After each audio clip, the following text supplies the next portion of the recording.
Je vais te faire une interview, Djabou. Ok. Dis-moi, vraiment, c'est des questions très importantes avec la politique et tout et tout. Tu réponds authentiquement. D'après toi, quel est le crime le plus dangereux au Cameroun? C'est-à-dire que le genre de crime que dès que tu commets seulement ça, tu pars directement en prison. Je crois que ça dépend vraiment, mais pour moi, il y a deux choses. Quoi? La triche. La triche? Tout. Si tu triches, dans tous les contextes. Si tu triches pour gagner dans un test ou juste dans une élection, ou quand tu triches, c'est vraiment... Tu dois aller en prison. Ouais, parce que ça montre que c'est pas une personne honnête. C'est pas honnête avec toi-même, c'est pas honnête avec les personnes autour de toi. Donc, j'aimerais pas avoir des personnes qui trichent avec moi dans ma vie. Oui, bon, imagine-toi. Bon, là, c'est une faute très importante pour toi, la triche. Je te ramène encore. Admettons que tu t'imagines au Cameroun, chez nous. Bon, tu n'es pas ici. Si on te dit, d'après toi, de tous les crimes que les gens peuvent commettre, voler, tuer, voler, faire n'importe quoi, quel est le crime le plus dangereux au Cameroun? Toi, le meurtre. C'est-à-dire que pour toi, si quelqu'un tue quelqu'un au Cameroun, il va directement partir en prison. Pas de question. Pas de question, pas de procès. Il doit partir en prison. Bien sûr. Bon, ça c'est une réponse. Ok, on va dire que le maître peut t'envoyer. Quoi d'autre?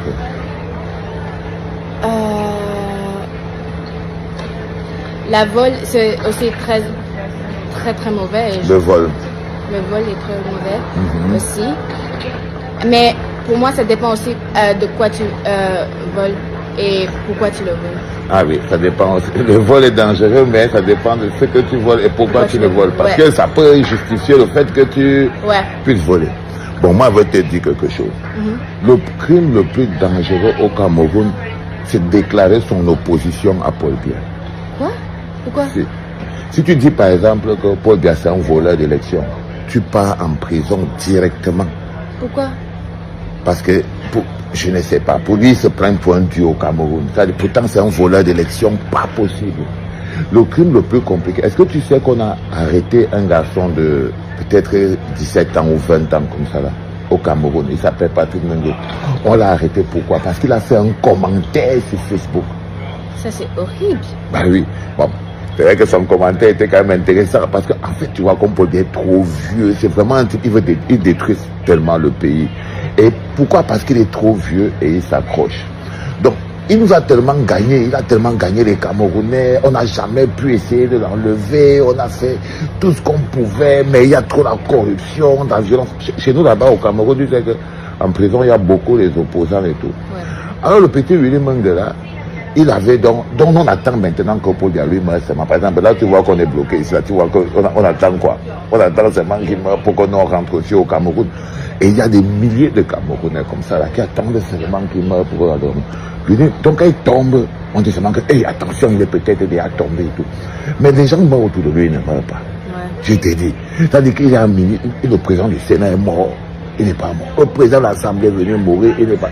Les gens tombent, même ils ne tombent pas. À chaque fois, ce sont ses complices. Le petit Willy Mangela seulement dit que Patrick Mengue, je crois que ça doit être Patrick Mengue, il a dit que waouh, Seigneur Dieu, tu as encore raté la cible. Quand il est tombé sur le... À l'heure où je te parle, il est à Kondengui. À l'heure où il te parle, il est à Kondengui. C'est extrêmement important. Le plus gros crime au Cameroun, c'est être opposant. Il y a quelques jours, il y a un monsieur, il y a une enfant à l'école, elle s'appelle Joyce quelque chose. Joyce Nawal, une jeune fille au Cameroun. 4 ans, elle est partie à l'école. On a abusé d'elle. On a quoi? Abusé. Pourquoi? 4 ans. Pourquoi? Ça, mais je ne sais pas. Ce qui est terrible, c'est que jusqu'à présent, on n'a encore arrêté personne. Il y avait les manifestations au pays hier, non? Et il y avait les manifestations au pays hier. Et on n'a arrêté personne. Jusqu'à présent. On devait même d'abord arrêter même les parents d'abord. On les amène, non? On peut leur poser des questions. On arrête les gens de l'école, non? Oui. Mais jusqu'à présent, je ne sais, il n'y a rien. Ni les parents ne sont arrêtés, ni les gens de l'école ne sont arrêtés. Abuser à 4 ans, c'est horrible. Eh oui. Voilà le pays alors. Et tu vois celui-là, jusqu'à présent, personne n'est encore arrêté. Pourtant, quelqu'un a seulement fait un commentaire sur Facebook. Que le petit Patrick Menge, il a fait seulement un petit commentaire sur Facebook. Il a condamné en ce moment. Et il ne peut même plus sortir. Il va rester là-bas, là, peut-être lui aussi, il attend seulement quand Paul Biya va peut-être mourir. C'est pour ça que... Il pourrait même attendre encore plus de 20 ans encore. Ah oui, les gens racontent que dans la famille de Paul Biya, ils vivent 200 ans, 300 ans.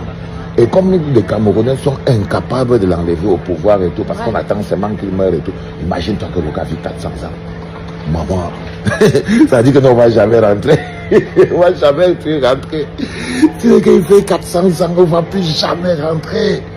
Non, c'est pas normal. C'est pas normal. Pas du tout. Ah bah écoutez, ça c'est mon petit talking vous avez déjà mis. Là on est en train de partir à Mathilda, on va aller essayer la piscine. Ouais. Au moins il y a de bonnes nouvelles derrière tout ça. Ouais. J'ai raconté que tu t'es cassé le bras, montre ton bras que tu t'es cassé. Qu'est-ce qui s'est passé?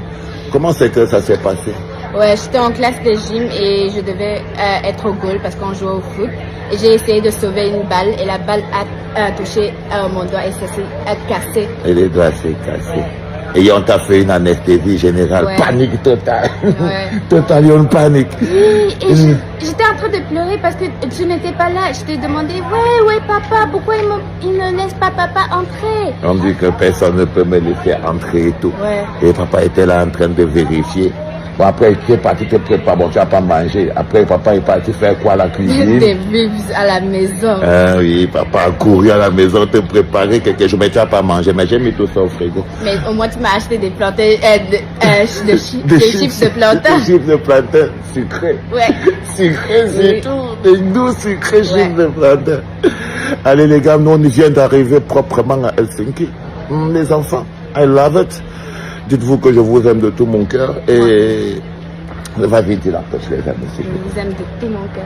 Bah oui, parce qu'il donne beaucoup Même d'amour à ton quand j'ai père. mon doigt qui est cassé. Parce qu'il donne beaucoup d'amour à ton père. Mais là, on ne sait pas si tu vas venir avec nous au Canada. Au Canada. Bah, tu ne connais pas que le 12 septembre, papa va faire sa fête d'anniversaire où? À Canada? Au Canada. Vraiment? Montréal, baby. Montréal. Fête de l'amour, mon Oh chéri. my God. Fête de l'amour. Mais on va faire une grosse campagne contre la spina bifida. Tu connais l'histoire de la maladie.